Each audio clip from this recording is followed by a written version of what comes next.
Hello दोस्तों, मैं महेंद्र आप सभी का जीएस विद महेंद्र में एक बार फिर से स्वागत करता हूं प्यारे बच्चों। ठीक है, आप सभी को जैसा कि पता है कि मैं जीएस की श्रृंखला चला रहा हूं। आज हमारा जीएस का पार्ट 4 है साथियों।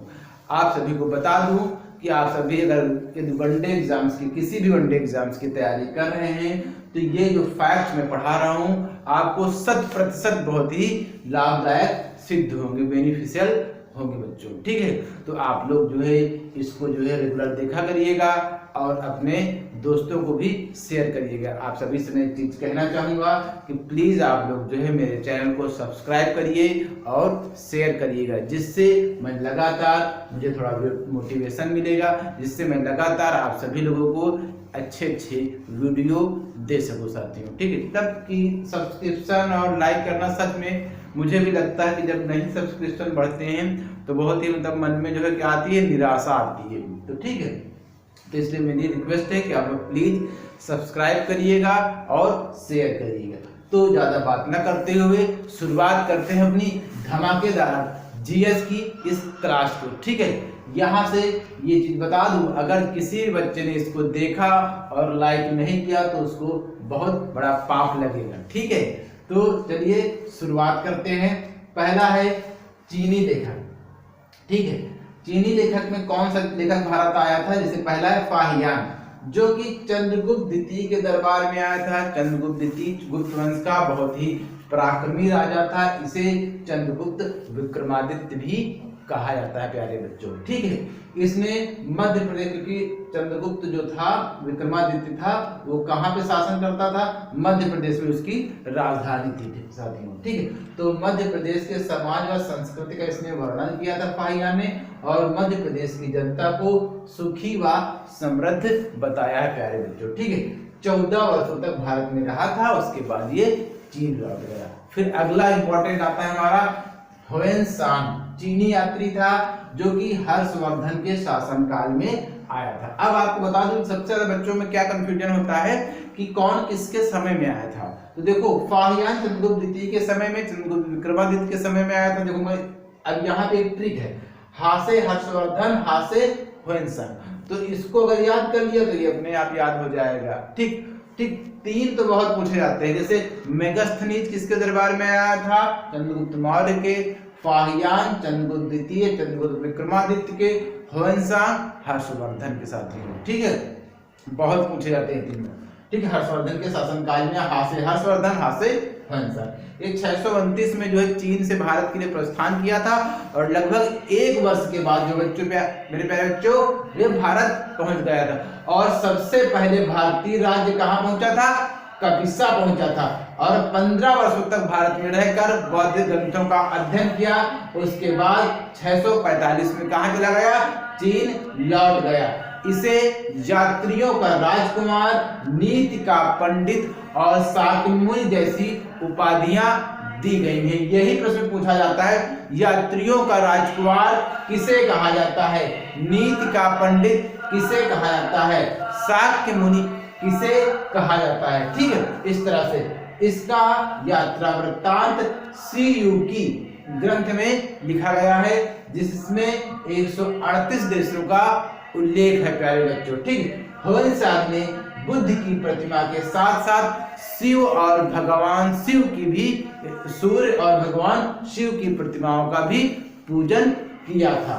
ह्वेनसांग ने नालंदा विश्वविद्यालय में अध्ययन किया था। यह विशेषता यहाँ से बौद्ध ग्रंथों को ले जाने आया था साथियों। ठीक, आगे चलते हैं। इत्सिंग, ये भी 7वीं सदी में के अंत में भारत आया था। इसने नालंदा विश्वविद्यालय और विक्रमशिला विश्वविद्यालय का क्या किया था? वर्णन किया था। प्रश्न 2 विश्वविद्यालयों की बात आगे तो बता दूं, ये दोनों ही बिहार में स्थित है। नालंदा नालंदा जिले में और विक्रमशिला भागलपुर जिले में स्थित है। नालंदा विश्वविद्यालय की स्थापना गुप्त वंश के राजा कुमारगुप्त ने की थी, और विक्रमशिला विश्वविद्यालय की स्थापना पाल वंश के राजा धर्मपाल ने बच्चों की थी साथियों। ठीक है, अब आते हैं हम अरबी लेखकों के विषय में पढ़ते हैं, जिसमें से सबसे महत्वपूर्ण और पहला हमारा है अल बरूनी, जो बच्चों महमूद गजनवी के साथ भारत आया था। इसने एक पुस्तक लिखी थी किताबुल हिंद या तहकीक ए हिंद या भारत की खोज, यही ये तीनों ही एक ही पुस्तक के नाम है। इसमें 80 अध्याय हैं। ये पुस्तक किसकी है?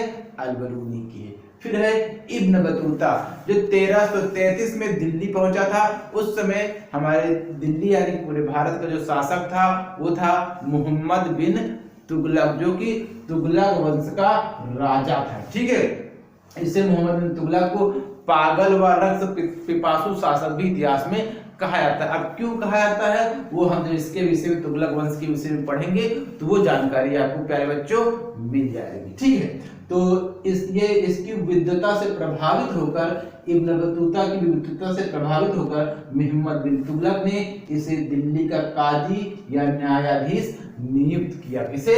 इब्न बतूता को। साथियों, इसका यात्रा वृत्तांत रेहला के नाम से प्रसिद्ध है। किसका? इब्न बतूता को, जो कि किस भाषा में लिखा है?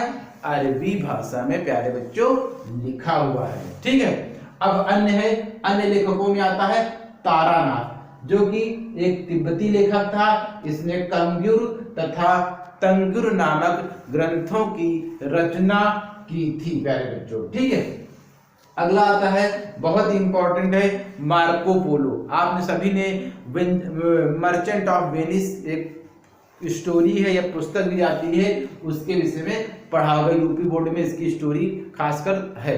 ठीक है, 10th या 12th में। ठीक है, तो प्रश्न सबसे पहले यही पूछा गया कई बार परीक्षाओं में कि मार्को पोलो निवासी था इटली का, जर्मनी का, स्पेन का। बच्चे इसी में कंफ्यूज हो जाते हैं। ठीक, तो सीधी सी बात है यार, ये इटली का निवासी था।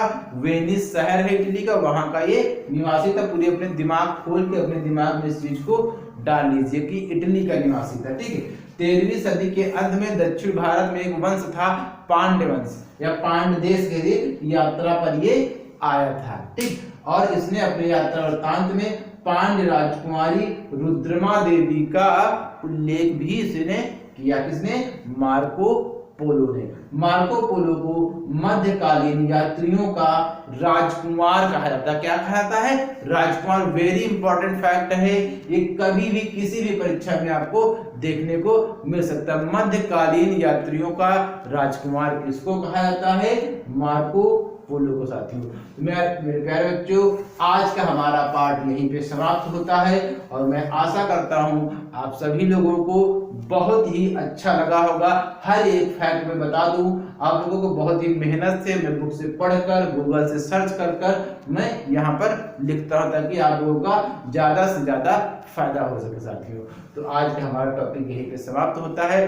कल फिर नए टॉपिक के साथ मिलेंगे, तब तक के लिए अलविदा।